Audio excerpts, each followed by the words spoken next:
Olá, meus queridos, a paz do Senhor. Bom dia a todos. Mais um dia maravilhoso, né? Hoje o nosso Shabbat Shalom, né? E, aliás, sexta-feira, não é isso? Estou pensando que é sábado. E hoje nós estaremos juntos mais uma vez aprendendo a palavra de Deus. Estamos no livro de Êxodo, capítulo 20, verso 8. Hoje é o nosso verso 8.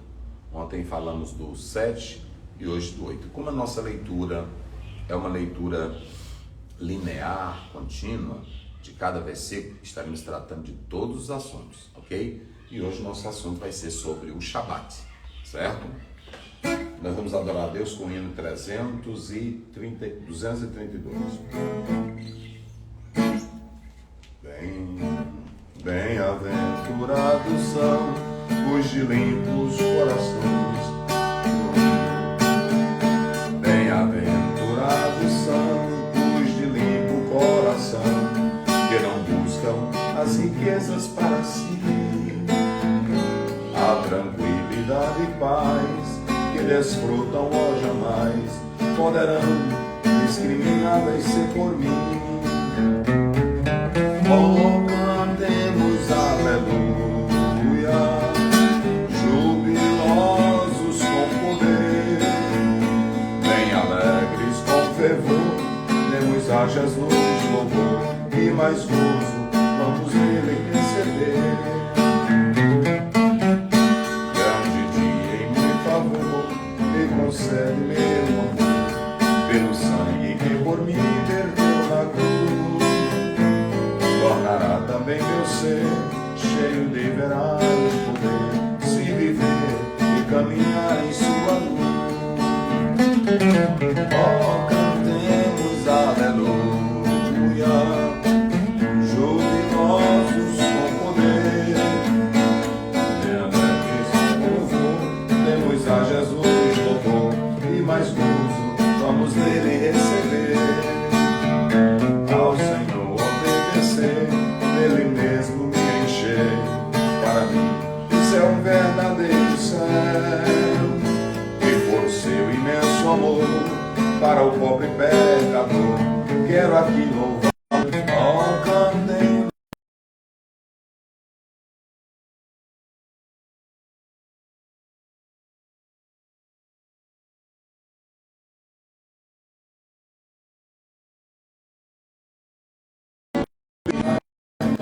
nada mais, quero sempre aqui fazer o seu querer.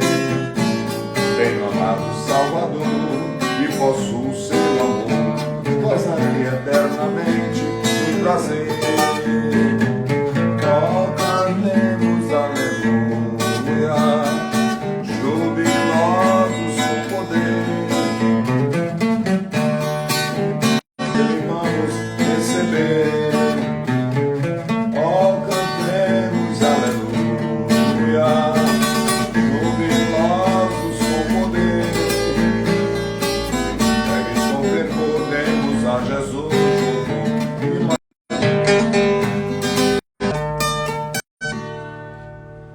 Muito bem, Êxodo capítulo 20, verso 8. Lembra-te do dia do sábado, para o santificar. Muito bem, vamos lá, ler de novo? Lembra-te do dia do sábado, para o santificar. Zahu et Ion é a expressão no hebraico. Hashabat likadishor et Ion. Nós vamos tratar hoje sobre o Shabat, ok? Como eu falei agora há pouco, nós temos uma leitura de sequência e cada assunto nós precisamos abordar aqui.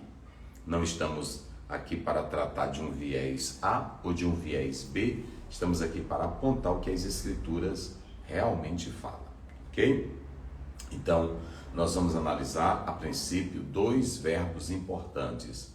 O verbo zahar, lembrar, guardar na memória, e o verbo kadash, é a bem conhecida palavra kadosh, que é separar, é consagrar para um propósito específico. Lembre-se, esse verbo kadash ele tem uma amplitude tremenda. Separar, que é santificar. Separar para um uso divino, separar para propósitos separado. Ou melhor, santificado para um propósito santo. Não quer dizer que aquela colher era santa, que ela fosse canonizada, porque Deus não santifica objetos no sentido de torná-los na essência santos. Deus santifica pessoas, ok? Quando a Bíblia diz lá em Deuteronômio 28, bendito serás o teu animal, bendito serás, não é que o animal ali estaria sendo bendito na essência, mas bendito o dono dele. Muito importante que você faça essa separação, ok? E aí nós temos o verbo zahar, esse verbo é lembrar, guardar na memória. Deus estava dizendo, guardem na memória o que estabeleci.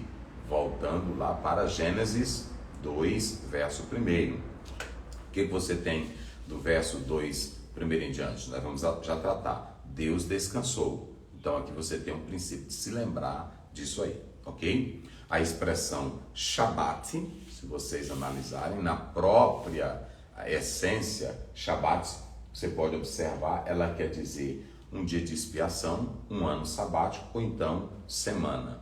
Na verdade, aí está se tratando de cessação, ok? Quando você vai para Gênesis 2, você vai ver tudo isso, ok? Feita essa análise, você tem um outro detalhe muito importante.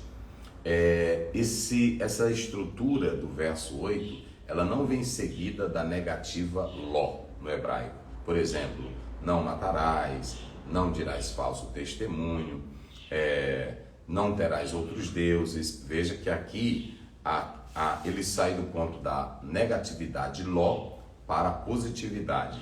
E aí só a construção vem assim, ó. Zahor et Ion Hashabat Lekadeshor. É interessante que você não vai ver aí a negativa lo. Já vem como uma imperatividade, já vem como uma objetividade, já vem claro, positivo. Olha, tu te lembrarás do sábado, ok? Então pronto, você tem toda essa estrutura, você tem toda essa construção só nesse versículo 8. Agora, quando nós atentamos para isso, no tocante à guarda do sábado, vamos ver aí rapidinho, Êxodo 31, vamos ler todo, vamos ler Êxodo 31, verso 13, vamos lá. Tu, pois, fala aos filhos de Israel, dizendo, certamente guardareis meus sábados, porquanto isso é um sinal entre mim e vós nas vossas gerações, para que saibais que eu sou o Senhor, que vos santifico. Pronto, então veja bem que Deus diz assim, falarás aos filhos de Israel, que isto é um sinal entre mim e Israel, não é isso? É um sinal entre Israel e Deus, pacto da aliança. Agora vamos lá para Levítico 19, verso 3 e o verso 30. Levítico 19, 3 e 30. Depois você pode ler Deuteronômio 5, 12, Sofonias 1, 7, para você entender toda a questão do Shabat, ok? Levítico 19. 3, verso 30, depois 30. Levítico 19, 3, verso 30.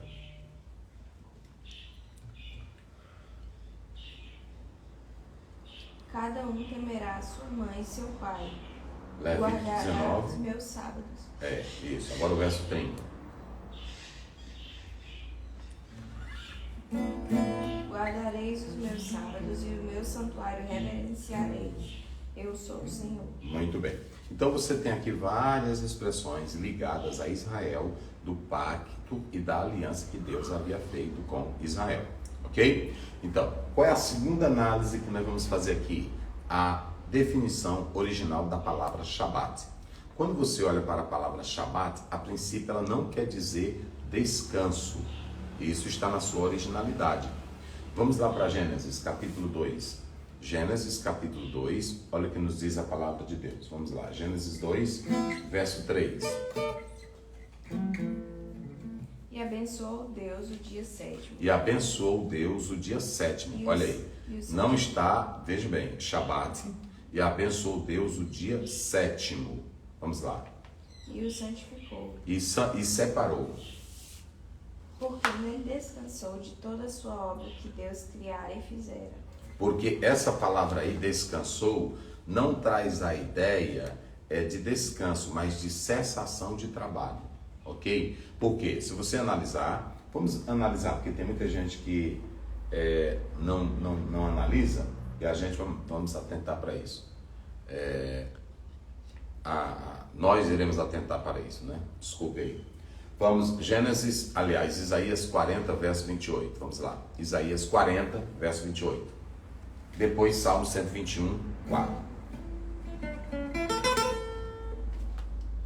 Mas os que esperam no Senhor renovarão as forças. Subirão com asas como águias. Correrão e não se cansarão. Caminharão e não se fatigarão. Deus nem se cansa, Deus não se fadiga, Deus não... Pronto. Então, quando a Bíblia diz que Deus descansou, o melhor é que Deus cessou as suas atividades, ok? Quando você vai para o Salmo 121, verso 4, olha o que diz aí, Salmo 121, verso 4. Então, a palavra sábado, em Gênesis 2, verso 3, ela não traz na sua originalidade a ideia de um repouso, de um descanso, mas traz cessação de trabalho. Vamos lá. Eis que não tosquenejará, nem dormirá o guarda de Israel. Deus nem se cansa, nem se fadiga e ele nem dorme. Estão vendo aí? Então está claro na palavra de Deus, ele não dorme, ele não cochila. Então é melhor entender o Shabat ali de Gênesis 2:3 como cessação de trabalho. Deu para entender? Ok? Aí nós podemos analisar. Você tem toda a estrutura do verso que eu dei. Agora você tem a originalidade da palavra sábado, ok? Cessação de trabalho. E aí você pode perguntar, pastor Oziel, e qual a razão dessa cessação de trabalho para Deus? Aí você vê aqui o aspecto ético. Qual é o aspecto ético disso aqui, pastor Oziel? Deus queria dar a ideia para o homem que o homem deveria, na verdade, cessar ou ter um dia em que ele parasse o seu trabalho, porque aqui você tem a ideia do descanso para repor as energias. Deus quer o bem do ser humano. Então ele sabia que tanto os animais como o ser humano, levando uma carga de atividade durante a semana, ele precisaria de um dia para cessar o trabalho, repor as energias e continuar novamente. Deus, ele pensa no nosso bem. Entenderam? Mas nunca leve o sábado, o Shabat, como a ideia de salvação.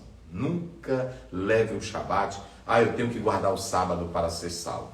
Nós não somos salvos por guardar uma determinada lei. Nós somos salvos por acreditar em Jesus Cristo como Filho de Deus e obedecer a sua palavra para andar em santidade e obter a vida eterna em Cristo Jesus. Ok? A salvação não depende de um esforço meu. Não adianta eu querer guardar um mandamento se eu não tenho uma vida santa. Mandamento, para quem não tem vida santa, não vale nada. Eu tenho que andar em santidade, em justiça, como diz Lucas 1,75, em santidade e justiça perante ele todos os dias. Efésios 2,8-9, a Bíblia deixa bem claro, não por obras de justiça praticadas por vocês. Nós não precisamos praticar obras justas para sermos salvos, mas praticamos boas obras porque já somos salvos. A nossa salvação, ela vem pela fé em Cristo Jesus. A nossa salvação, ela não é produto do resultado de uma ação nossa, ok? Então que isso fique bem claro. Por fim, eu quero só destacar aqui mais alguma coisa muito importante. A ideia do descanso do homem, de repor as energias, ela é reforçada por Cristo. O próprio Senhor Jesus Cristo vai dizer isso em Mateus 12. Então, nunca na Bíblia ficou descartado, ficou rejeitada a ideia do Shabat, do descanso para o homem, do repor das suas energias. Agora, nós cristãos temos o sábado da nova criação, que é o Shabat espiritual. O que é o Shabat espiritual? É aquele dia que nós tiramos para tanto o nosso trabalho, nossa comunhão, que aí nós reconhecemos como o domingo. Não é que o domingo também salve, não é que o domingo seja um dia especial, mas à luz de Mateus 28 primeiro, à luz de Atos 20, verso 7, à luz de 1 Coríntios 16, verso 2, por causa da ressurreição de Cristo, no primeiro dia da semana, nós passamos a atentar para o Shabat espiritual, ou seja, um novo começo com Cristo Jesus. Lá em Gênesis, a humanidade tem um começo com Deus. Quando Jesus Cristo vem, ressuscita, aí você tem o recomeço de uma nova humanidade espiritual. Lá em João, Jesus diz assim: eu sopro sobre vós o Espírito, ou seja, ele estava deixando claro que a partir daquele momento, uma nova criação espiritual, pelo sangue de Jesus, pela vida de Jesus, estava começando. Então nós temos hoje a ideia do Shabat espiritual, do Shabat que começa com Cristo, que nós chamamos aqui o sábado da nova criação, o novo Shabat. Então, a partir de agora, com essa reconstrução, Jesus Cristo, ele disse: eu sou maior que o sábado. Ou seja, ele como Filho de Deus, como vem com a nova recriação, o novo momento histórico da redenção, ele passa a ser o nosso padrão de vida e de salvação, ok? Então, esse é o posicionamento nosso, à luz da palavra de Deus, e eu quero pedir a você, querido irmão, querida irmã, que você faça suas análises bíblicas com muito cuidado. Não faça a sua análise bíblica louco pela sua igreja, porque às vezes isso aí é tendencioso. Às vezes eu quero que uma coisa dê certo porque eu quero apoiar minha igreja, eu quero apoiar minha teologia, eu quero apoiar meu ponto de vista.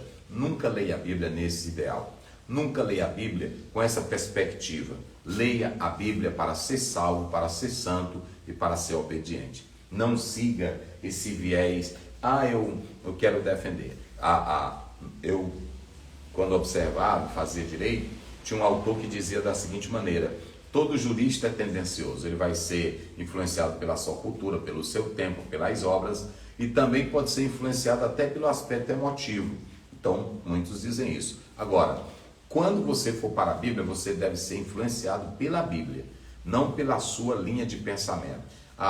Eu sou assembleiano, então eu sou assembleiano, nós temos as nossas tradições, temos as nossas crenças e as respeito grandiosamente, as respeito, ok? Eu respeito, porque eu entrei ali, já tinha, e eu obedeço aquelas normas. Agora, eu tenho que entender o seguinte: tem pontos bíblicos que são realmente a defesa da Bíblia, não a defesa da minha opinião, não é a defesa simplesmente da minha instituição.